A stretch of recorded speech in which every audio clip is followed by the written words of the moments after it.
धारावाही चालक पर बल। चुंबकीय क्षेत्र में किसी विद्युत धारावाही चालक पर कृतिका, ये बताओ ये विद्युत धारावाही चालक क्या होता है? सर विद्युत धारा चालक होता है सर जो तार भी होता है, जरूर, जिसे हम आम भाषा में एक तार कहते हैं और इसमें विद्युत धारा बह रही है और एक चुंबक इसके पास है। तो आप जब किसी तार में विद्युत धारा बहती है तो मैंने बताया था कि वो एक चुंबक के समान कार्य करने लगता है और वहां ऑलरेडी अगर कोई चुंबक है तो वो उस पर क्या लगाएगा? बल लगाएगा या नहीं लगाएगा? लगाएगा ना, क्योंकि दो चुंबक जब एक दूसरे के पास आती हैं, क्योंकि अब ये भी चुंबक की भांति कार्य करेगा तार भी, जिसमें विद्युत धारा प्रवाहित हो रही है, जिसमें विद्युत धारा प्रवाहित हो रही है जिस तार में, वो भी एक चुंबक के समान कार्य करता है। और ऑलरेडी एक चुंबक रखा हुआ है इसके पास या दूर, मतलब कहने का ये कि चुंबकीय क्षेत्र आ रहा है, क्या आ रहा है? तो चुंबकीय क्षेत्र में जब कोई धारावाही चालक रखा होगा तो उस पर आप समझ सकते हैं कि बल लगेगा। ठीक है, इतनी बात समझ में आई आप लोगों को? अब ये बल कितना लगेगा और किस दिशा में लगेगा, ये बात हमने सीखनी है। ठीक है, तो सबसे पहले ज्ञात करेंगे बल की दिशा। क्या ज्ञात करेंगे? बल की दिशा। बहुत इंपॉर्टेंट है ये बात, बहुत सारे बच्चों को तो ये बात ही समझ में नहीं आती। इसके लिए हम फ्लेमिंग का बाएं हाथ का नियम पढ़ेंगे। क्या पढ़ेंगे? फ्लेमिंग का बायां मतलब वाम कहते हैं किताब में, वाम हस्त का नियम यानी बाएं हाथ का नियम। फ्लेमिंग का बाएं हस्त का नियम क्या है? ये नियम, ये नियम ये कहता है, ये बायां हाथ है, सबको दिख रहा है, इसके अंगूठा और उसके पास की दोनों उंगलियों को एक दूसरे के लंबवत, ये इसके लंबवत है, इसके भी लंबवत है, इसके भी लंबवत है, एक दूसरे के लंबवत है। तीनों उंगलियां कैसी हैं? एक दूसरे के लंबवत हैं, 90 डिग्री। अब इसमें जो पहली उंगली है वो चुंबकीय क्षेत्र की दिशा में, मध्यमा उंगली विद्युत धारा की दिशा में है, तो अंगूठा बल की दिशा को प्रदर्शित करेगा।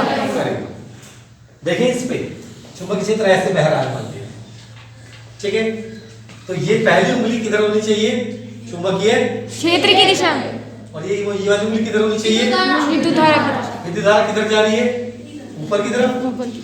तो ये उंगली कर दूं ऊपर की तरफ, तो अंगूठा क्या प्रदर्शित करेगा? बल की दिशा को, यानी अंदर की तरफ, यानी ये जो तार है ये थोड़ा सा अंदर की तरफ दबेगा इस चुंबकीय क्षेत्र में, जो इस तरह आ रहा है, तो धारा ऐसे जा रही है। एक बार फिर समझ लीजिए, फ्लेमिंग ने बताया कि चुंबकीय क्षेत्र में स्थित, चुंबकीय क्षेत्र ऑलरेडी है, चुंबकीय क्षेत्र में स्थित किसी विद्युत धारावाही चालक पर बल की दिशा क्या होगी? बल तो लगेगा ही लगेगा, तो हम समझ गए, इतनी बात तो हम समझ गए ना, बल लगेगा। उस बल की दिशा क्या होगी? उसके लिए फ्लेमिंग ने बताया कि बाएं हाथ का अंगूठा और उसके निकट की दोनों उंगलियां परस्पर लंबवत फैलाई जाएं। प्रथम उंगली चुंबकीय क्षेत्र की दिशा में, मध्यमा उंगली विद्युत धारा की दिशा दिशा में हो तो अंगूठा बल की दिशा को प्रदर्शित करेगा। बोलिए, ये बात आपको समझ में आई या नहीं? याद भी होना चाहिए, याद करने में क्या दिक्कत है? ठीक है, अब बात आती है कि कितना बल लगेगा। क्या बात आती है अब? कितना बल लगेगा? बल का मान क्या होगा कि चुंबकीय क्षेत्र में कोई धारावाही चालक रखा हुआ है तो बल का मान कितना होगा? पहले ये चुंबकीय क्षेत्र बह रहा है, ठीक है, ऐसे दिखा सकते हैं, डॉटेड डॉट, इधर कुछ आ रहा है चुंबकीय क्षेत्र, ठीक है। एक धारावाही चालक, अब मैं सीधा नहीं रखता हूं, किसी कोण पे रख देता हूं कि ये चुंबकीय क्षेत्र के साथ एक कोण बना रहा है कोई ना कोई, ये एंगल को थीटा से प्रदर्शित करते हैं। चुंबकीय क्षेत्र के साथ एक कोण बना रहा है जिसको मैंने थीटा से प्रदर्शित किया।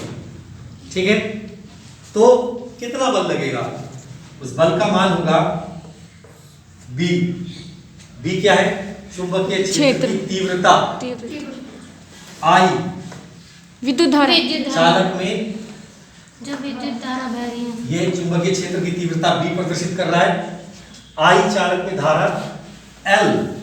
जितनी लंबाई पर आप बल देखना चाहते हैं, एल लंबाई पर बल देखना चाहते हैं तो ये एल लंबाई। साइन, गणित वाले बच्चे साइन को जानते होंगे, साइन थीटा। साइन की वैल्यू बता देता हूं मैं। साइन 0, अगर थीटा 0 है तो उसका मान भी 0 होगा। यानी अगर ये कोण किसी तरह 0 हो जाए, यानी ये तार ऐसे हो जाए, जब तो 0 होगा जब ये ऐसे होगा, यानी अगर तार क्षेत्र की दिशा में ही रख दिया तो साइन थीटा क्या होगा? 0। और साइन अगर 0 हो गया तो सब कुछ क्या हो जाएगा? 0। 0 में किसी चीज की मल्टीप्लाई करने पर तो वो 0 ही आता है। तो अगर कोई धारावाही चालक चुंबकीय क्षेत्र की दिशा में ही रखा हुआ है तो उस पर कोई बल नहीं लगेगा। Sine 30 1/2 very good. Sine 45 √2 1/√2। Sine 60 60 √3/2 sine 90। 1 खड़े हो जाओ। कितने मान बताए? 5। सबसे ज्यादा कौन है? सर सबसे ज्यादा sine 90। Sine 90 very good boy. बैठ जाओ। सबसे ज्यादा है साइन 90। तो बल भी तभी सबसे ज्यादा होगा जब कोण सबसे ज्यादा होगा। बल भी कब ज्यादा होगा? कोण 90 होगा। तो फॉर्मूला तो मैंने बता दिया, लेकिन फोर्स कब मिनिमम होगा? फोर्स मिनिमम के लिए एंगल जो है वो 0 डिग्री, और फोर्स मैक्सिमम के लिए कब होगा? 90। जब थीटा कितना होगा? ये बात पूछ सकता है, बहुत इंपॉर्टेंट बात बता दी मैंने आपको। ठीक है, इसे एक बार समझाना। जब मिनिमम यानी 0 या बहुत कम, जब मैंने बताया थीटा साइन 0 तो वैल्यू 0 होता है, तो अगर एंगल 0 डिग्री है तो बल जो होगा वो बहुत कम यानी 0 लगेगा, 0 एकदम। और साइन 90 की वैल्यू सबसे ज्यादा है मैक्सिमम। तो साइन पर निर्भर कर रहा है ना, साइन जैसा होगा वैसा ही फोर्स होगा। ठीक है ना? साइन सबसे ज्यादा वैल्यू 90 के लिए होती है, तो यानी इस तरह रखा होगा अगर तार तो उस पर सबसे ज्यादा बल लगेगा। लंबवत रखा है चुंबकीय क्षेत्र के लंबवत। समझ में आ रही बात ही नहीं? जी सर। बस खाली झांकने बताओ, थोड़ा दिमाग भी लगाओ, नोट भी करते रहना, कोई दिक्कत नहीं है। किताब में सब कुछ लिखा हुआ है, मोटी मोटी बातें नोट करते रहो। ठीक है ना? टाइम खराब मत करो और समझने में ज्यादा टाइम लगा। समझ में आ जाएगा तो फिर बाद में बिना देखे भी आप लिख देंगे। मिनिमम का मतलब होता है कम से कम, न्यूनतम। मैक्सिमम का मतलब होता है अधिकतम। ठीक है? तो इस तरीके से चुंबकीय क्षेत्र में धारावाही चालक पर कितना बल लगेगा और किस दिशा में लगेगा। हर्ष, दिशा ज्ञात करने के लिए नियम किसने दिया था? फ्लेमिंग ने। तो फ्लेमिंग ने नियम दिया था, तो याद रखेंगे फ्लेमिंग का कौन से हाथ का नियम था? बाएं का दाएं का? बाएं हाथ का नियम था। बैठो। फ्लेमिंग का बाएं हाथ का नियम आपने पढ़ा।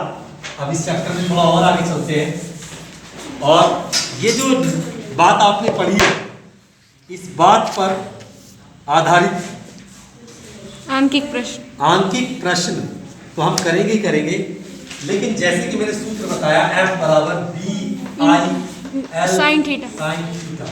तो यहाँ से B की वैल्यू क्या हो जाएगी? F upon I L into sine theta. जी। चुंबकीय क्षेत्र की तीव्रता आपने निकालनी है ना? तो बहुत इंपॉर्टेंट परिभाषा है चुंबकीय क्षेत्र की तीव्रता की। क्या परिभाषा है? यदि चुंबकीय क्षेत्र के लंबवत, साइन थीटा उसने बंद कर लिया, थीटा लीजिए 90 का मतलब लंबवत। चुंबकीय क्षेत्र की तीव्रता की परिभाषा समझ लीजिए। थीटा 90 है, I 1 एम्पियर है और लेंथ भी 1 यूनिट है, 1 मीटर या सेंटीमीटर जो भी। तो B किसके बराबर हो जाएगा? F के बराबर हो जाएगा। चुंबकीय क्षेत्र की तीव्रता बल के बराबर। बल के बराबर होगी कब? जब एकांक लंबाई का तार जिसमें 1 एम्पीयर विद्युत धारा प्रवाहित हो रही है चुंबकीय क्षेत्र के लंबवत रखा है, तब उस कंडीशन में जो आपका चुंबकीय क्षेत्र की तीव्रता है वो चालक पर लगने वाले बल के बराबर होगी। तो यही इसी तरह परिभाषा बनाई है। यदि चुंबकीय क्षेत्र के लंबवत रखे 1 मीटर लंबे चालक में 1 एम्पीयर की धारा प्रवाहित हो रही है, प्रवाहित करने पर 1 न्यूटन का बल लगे तो चुंबकीय क्षेत्र का मान 1 न्यूटन प्रति एम्पीयर मीटर होगा। तो ये चुंबकीय क्षेत्र के लिए दिया हुआ है, इसे अच्छे से याद करेंगे। इसके बाद लेकिन परिभाषा आप ऐसी बनाएंगे जैसे मैं बोलना चाह रहा हूं। परिभाषा अगर आपसे कोई पूछता है चुंबकीय क्षेत्र की तीव्रता की तो लिखिए, मैं बोलता हूं, किताब में नहीं लिखती हूँ, पेपर में आती है तो ऐसे लिखना जैसे मैं बोल रहा हूं। चुंबकीय क्षेत्र में रखे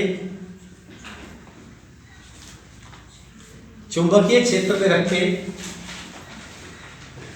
एकांक लंबाई के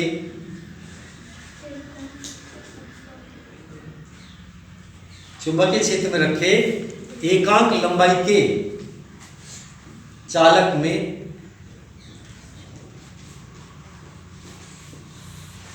1 एम्पीयर की धारा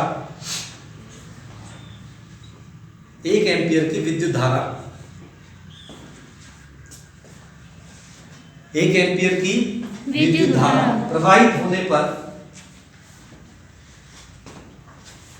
1 एम्पीयर की विद्युत धारा प्रवाहित होने पर चालक पर लगने वाला बल विद्युत क्षेत्र की तीव्रता को प्रदर्शित करता है। चालक पर लगने वाला बल विद्युत क्षेत्र की तीव्रता को प्रदर्शित करता है।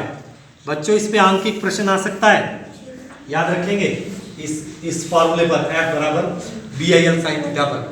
घर से एग्जांपल करके लाएंगे जितने भी दिए हुए हैं, फिर प्रश्न करने की कोशिश करेंगे को प्रदर्शित करता है। पहले क्या करेंगे? एग्जाम्पल, देन जो आंकिक प्रश्न से संबंधित है उन्हें करने का प्रयास करेंगे। अगर कोई आंकिक प्रश्न नहीं आएगा उसके बाद भी तो मैं बोर्ड पे आपको करके दिखा दूंगा, ठीक है ना?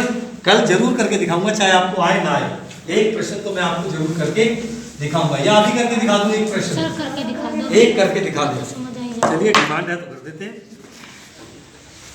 देखिए आंकिक प्रश्न देख लीजिए।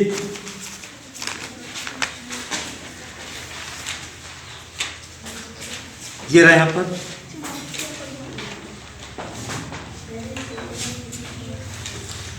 एक प्रश्न नंबर 6 देख लीजिए अपने आंकिक प्रश्न का। एक लंबे सीधे तार में ये चौथा करता हूं मैं, चौथा 2 मीटर लंबा तार, तो लंबाई कितनी हो गई? 2 मीटर। तुरंत लिखना चाहिए 2 मीटर लंबा तार से होकर 0.5 एम्पीयर की धारा आई, धारा को आई कहते हैं, 0.5 एम्पीयर की धारा उसमें बह रही है, यही कह रहा है क्वेश्चन। यह तार पर 4 न्यूटन प्रति एम्पीयर मीटर की तीव्रता वाले, यानी चुंबकीय क्षेत्र दे दिया है तो 4 न्यूटन प्रति एम्पीयर मीटर, है ना? यही है ना? हाँ जी, फोर्स क्या? 4 एम्पीयर प्रति या 4 न्यूटन प्रति एम्पीयर मीटर की तीव्रता वाले समरूप चुंबकीय क्षेत्र के लंबवत रखा हुआ है। लंबवत का मतलब 90 डिग्री। लंबवत का मतलब थीटा, चुंबकीय क्षेत्र ऐसे जा रहा है जी। और आपका चालक ऐसे रखा हुआ है, तो थीटा तो 90 हो गया। इस पर कितना बल लगेगा F निकालना। तो F बराबर क्या होगा? BIL into sine theta. B कितना दे रखा है? 4, I कितना दे रखा है? 5, L कितना दे रखा है? 2, थीटा कितना दिया हुआ है? 90। 4 पंजे 20 और 2 दूनी 4 और साइन 90 की वैल्यू 1, तो 4 न्यूटन का बल लगेगा। कितना बल लगेगा? 4 न्यूटन। किसी बच्चे को कहीं भी कोई डाउट है, कैसा ही भी, जो समझ में ना आया हो, खड़े हो जाओ, आगे हो, प्यार से पूछो, प्यार से बताएं। लेकिन अगर समझाने के बाद नहीं बताया तो फिर मुझे सबसे ज्यादा गुस्सा था, गुस्सा ना तो हो गया, कहाँ पे यहाँ? ये तो बेटे फार्मूला समझाया नहीं मैंने, ये फार्मूला लगेगा इसमें चुंबकीय क्षेत्र में कोई तार रखा हुआ, उसमें कितना बल लग रहा है, उसके लिए फार्मूला है BIL sin थीटा। B है चुंबकीय क्षेत्र की तीव्रता, वो 4 दे रखी है, धारा कितनी रह रही है तार में 0.5 रखी है, लंबाई कितनी है 2 मीटर, sin थीटा, थीटा है 90, लंबवत रखा हुआ है ना, लंबवत का मतलब 90 होता है। तो बस B का वैल्यू रखा, I का वैल्यू रखा जो दे रखा है हमें, और L का रखा और sin 90, तो 4 5 20 2 आ गया, दशमलव भी है ना, और 2 दूनी 4 और 4 sin 90 का मतलब होता है, मैंने एक होता है 4 का 4। अब ये लिखे, अभी आया समझ में नहीं आया? पक्का? आज अभी बैठोगे नहीं? कोई और बच्चा जो पूछना चाहता हो? हाँ शाबाश।